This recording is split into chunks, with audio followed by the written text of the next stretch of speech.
punya hobi yang bisa dibilang ini hobi yang merakyat lah.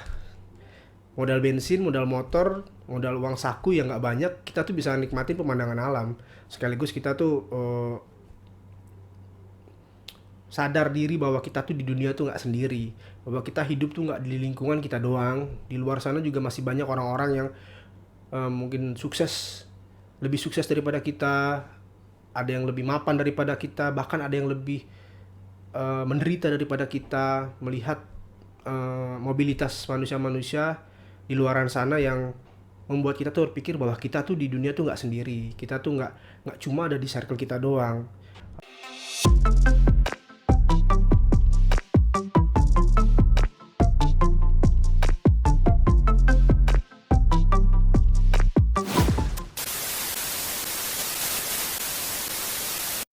Assalamualaikum warahmatullahi wabarakatuh teman-teman. Terima kasih udah datang ke channel gue. Kali ini sih bukan podcast ya, tapi lebih ke obrolan-obrolan ringan aja. Pengen mengeluarkan isi kepala yang nggak baik ditahan-tahan gitu. Kenapa sih laki-laki tuh sering banget hobi motor, kemudian camping, jalan, adventure, macem-macem. Jadi begini teman-teman. Di sini gue dari awal ini gue mau ngejelasin bahwa ini tuh konten untuk menyampaikan pikiran atau unek-unek aja sih ya. Kadang-kadang banyak tuh omongan-omongan jalan-jalan mulu, begini mulu gitu. Itu kan kelihatannya. Padahal kita kan kalau jalan, kalau camping itu kan ada jadwalnya.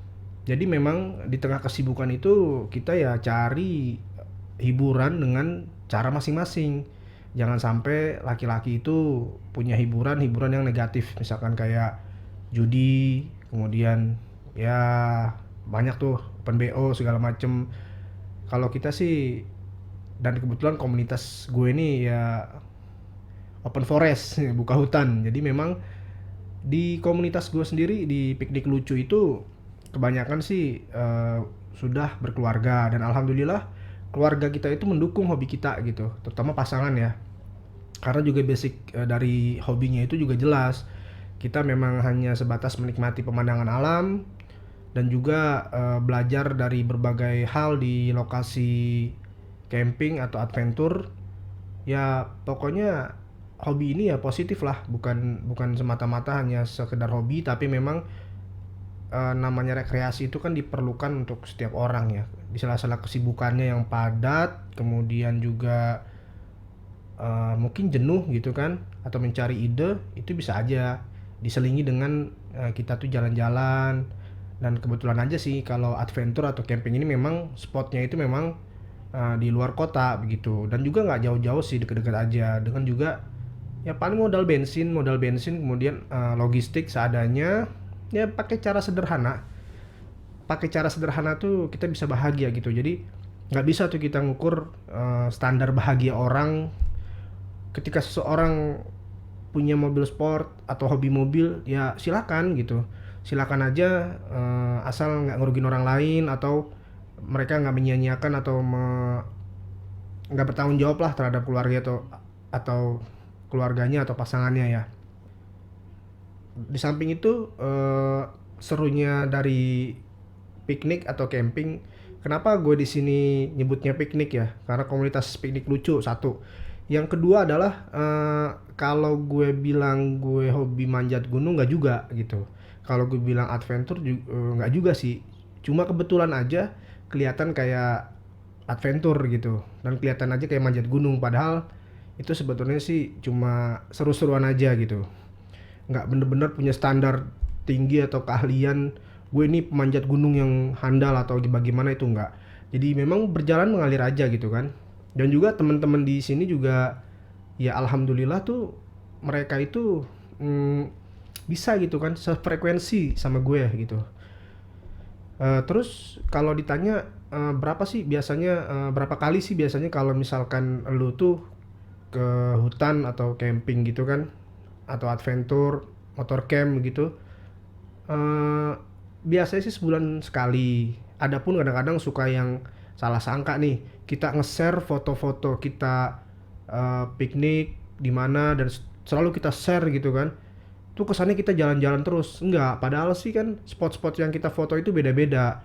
Jadi ya mungkin sih begini, mungkin mereka berpikir, wah lu mah jalan-jalan terus nih, banyak duit, banyak ini kan, menyia-nyiakan kewajiban di kantor atau gimana gitu. Ya enggak begitu. Kita ini ya mungkin jalan sebulan sekali, kemudian spot foto di perjalanan kan berbeda-beda tuh. Kita mau misalkan ke Bogor, ketika di Parung ada spot bagus kita foto, ketika di daerah Luiliang ada yang bagus kita foto, dan itu nge-share-nya nggak serentak gitu. Jadi kadang-kadang malam minggu di rumah pun seakan-akan tuh hari minggunya tuh kita jalan, padahal mah enggak gitu. Jadi untuk hobi ini tuh enaknya gitu sih, dikira orang tuh jalan-jalan terus gitu ya. Kemudian hobi laki-laki seperti gue dan teman-teman gue ini ya cukup unik sih memang. Ya mungkin karena budget juga lumayan terjangkau lah. Karena kita bukan anak sultan gitu. Jadi ya yang namanya mata ini kan dikasih fungsi untuk melihat sesuatu yang apa mau kita kan. Jadi buat gue sendiri, gue pengen lihat sesuatu yang bisa gitu menghibur batin, dan akhir gue itu berupa pemandangan di hutan kayak gitu. Yang kemudian adalah kebersamaan sih. Kebersamaan gue sama teman-teman di piknik lucu ini ya cukup solid sih. Jadi ketika kita touring, ada yang ketinggalan, ada yang trouble, itu mereka tuh nungguin gitu. Kalau ada trouble sampai troublenya selesai, dicariin solusinya, nggak saling menyalahkan gitu. Nah, pembelajaran yang dapat dipetik adalah bahwa kita ini diajarkan untuk solid gitu. Diajarkan untuk mencari solusi, diajarkan untuk berpikir positif ketika ada problem. Banyak sih hal-hal yang di jalan itu yang kadang-kadang kita temuin, ada yang menurut orang itu motor rusak mulu atau bagaimana, ya enggak juga, karena memang trouble itu di dalam perjalanan atau adventure itu biasa kalau menurut gue sih. Jadi kalau menurut teman-teman yang nggak pernah mendalami dunia adventure atau camping seperti ini, ya mungkin itu dianggap problem, karena mungkin biasa hobi dia tuh nongkrong di kafe, ya kan, nongkrong di pub gitu, di diskotik, ya kan, pokoknya yang serba-serba wah gitu kan. Beda sama teman-teman yang punya hobi yang bisa dibilang ini hobi yang merakyat lah. Modal bensin, modal motor, modal uang saku yang nggak banyak, kita tuh bisa nikmatin pemandangan alam. Sekaligus kita tuh sadar diri bahwa kita tuh di dunia tuh nggak sendiri, bahwa kita hidup tuh nggak di lingkungan kita doang. Di luar sana juga masih banyak orang-orang yang mungkin lebih sukses daripada kita, ada yang lebih mapan daripada kita, bahkan ada yang lebih menderita daripada kita. Melihat mobilitas manusia-manusia di luaran sana yang membuat kita tuh berpikir bahwa kita tuh di dunia tuh nggak sendiri. Kita tuh nggak cuma ada di circle kita doang. Kita tuh nggak cuma asik di kolam kita sendiri, nggak gitu. Menambah pertemanan, menambah persaudaraan. Suka dukanya itu kalau misalkan kita jalan itu relatif. Suka itu berarti menyenangkan ya. Menyenangkan itu kalau semua penuh dengan persiapan. Persiapan di sini nggak melulu tentang masalah uang, tapi persiapan lebih ke detail untuk kegiatan. Misalkan peralatan yang harus dibawa yang sudah kita punya, itu kalau ketinggalan kan repot gitu kan. Kemudian keadaan kendaraan yang kita nggak cek fisik dulu, itu juga bisa jadi menimbulkan hal-hal yang kurang enak gitu. Tapi sekali lagi, balik lagi tadi bahwa trouble di jalan itu biasa. Cuma kan untuk meminimalisir trouble di jalan itu ya memang harus ada persiapan. Jadi teman-teman begini, suka dukanya apa sih gitu? Ya sukanya ya maksudnya kebersamaan, hal-hal sederhana itu bisa saling tahu karakter masing-masing, bisa memiliki pandangan yang luar biasa tentang seseorang gitu kan. Bahwa kadang-kadang orang yang mulutnya pahit di depan itu ternyata mereka lumayan peduli dengan teman-temannya. Atau mungkin ada yang kelihatan nggak ngapa-ngapain padahal dia udah proper dari awal kegiatan segala macam, dan waktunya dia itu istirahat gitu, gantian gitu kan. Dan kemudian lagi adalah kebersamaan dalam menikmati hal-hal yang sederhana gitu. bahwa rezeki itu nggak melulu tentang masalah uang. Memang segala sesuatu memerlukan uang, tapi ada beberapa hal yang nggak bisa dibeli sama uang, yaitu kepercayaan, kemudian rasa saling peduli. Itu kan dibangun oleh proses. Jadi memang hobi kita ini mengajarkan banyak hal sih ya. Selain melihat di dunia luar, juga kita bisa memanage diri sendiri, mengontrol emosi, kemudian bersyukur, banyak-banyak bersyukur, bersabar terutama seperti itu, saling memahami, mempelajari karakter orang lain. Itu menurut gue pribadi itu yang banyak ngasih pelajaran selama ini di hobi gue satu ini. Selanjutnya adalah masalah duka, itu ya relatif sih ya. Kalau memang kita nggak proper, kita nggak ada persiapan, kemudian ada masalah hal-hal yang kita sesali di situ, itu yang bisa menimbulkan duka. Duka ini dalam artian bukan arti yang mendalam ya. Kita nggak bicara yang ngeri-ngeri, misalkan kayak penyesalan nggak bawa kompor ketika camping, penyesalan ketika lauk yang udah kita siapin itu nggak kebawa. Jadi hal-hal kayak gitu aja sih yang sebenarnya yang membuat sedikit kecewa gitu. Tapi di balik itu semua, kebiasaan kita jalan bareng, kemudian adventure bareng, ada hal yang diajarkan lagi, itu adalah saling berbagi.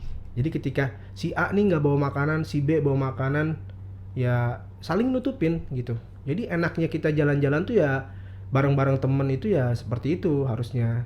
Jadi memang hal-hal yang diajarin ketika menjalani sebuah hobi itu memang luar biasa juga sih. Jadi tergantung sudut pandang aja sih. Kalau memang memandang liburan itu harus kemana, ke tempat yang wah atau bagaimana, itu pilihan orang. Karena standar bahagia orang itu nggak bisa disamaratakan gitu kan.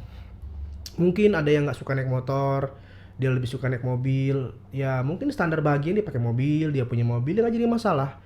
Kemudian ada yang hobi backpacker, dia naik angkutan umum, naik bis, keluar kota, atau naik kereta, naik pesawat, ya silakan gitu. Karena standar orang lain tuh nggak bisa kita pandang dari sudut pandang kita sendiri gitu kan.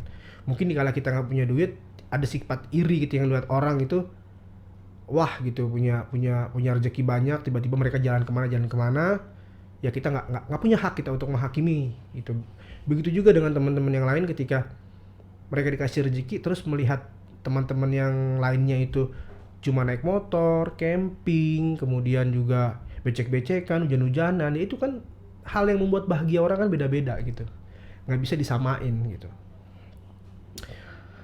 Jadi dari obrolan ini ya, obrolan ya, unek-unek gitu, bukan podcast, ini bukan podcast gitu. Cuma bolehlah nanti kapan-kapan kita bikin podcast untuk ngebedah hobi-hobi teman-teman nih, terutama yang suka camping, suka adventure, suka piknik gitu. Dan kemudian juga hal yang paling membahagiakan adalah ketika kita sampai ke tempat camping atau ke tempat piknik, itu teman-teman semua dalam keadaan sehat, dan juga ketika pulang itu dalam keadaan sehat. Itu hal yang paling membahagiakan banget. Jadi agenda jalan-jalannya selesai, pada sehat walafiat, jadi ya besoknya lagi ikut rutinitas gitu. Mungkin bagi sebagian orang memandang kebersamaan itu sulit didapat, karena memang di zaman sekarang ini kan untuk saling peduli sama orang itu udah langka ya. Apalagi banyak manusia sekarang lebih banyak menghabiskan waktu di smartphone gitu, nggak bertegur sapa, jangankan sama temen, sama keluarga pun dia lupa gitu kan. Jadilah makanya kegiatan outdoor itu penting banget sih. Makanya ketika gue nanti punya anak, gue akan ajarin gimana, ngasih tahu lah, bukan ngajarin sih ya, karena kan mungkin nanti kesukaan dia kan berbeda dengan orang tuanya. Ngasih tahu bahwa ini loh hobi orang tuanya kayak gini. Jadi bandelnya bapak sama ibunya itu kayak begini, sering jalan, sering adventure gitu kan. Cara-cara sederhana gitu kan yang bikin kebahagiaan itu kan nggak harus dengan hal-hal yang wah gitu kan. Balik lagi ke standar orang beda-beda kan.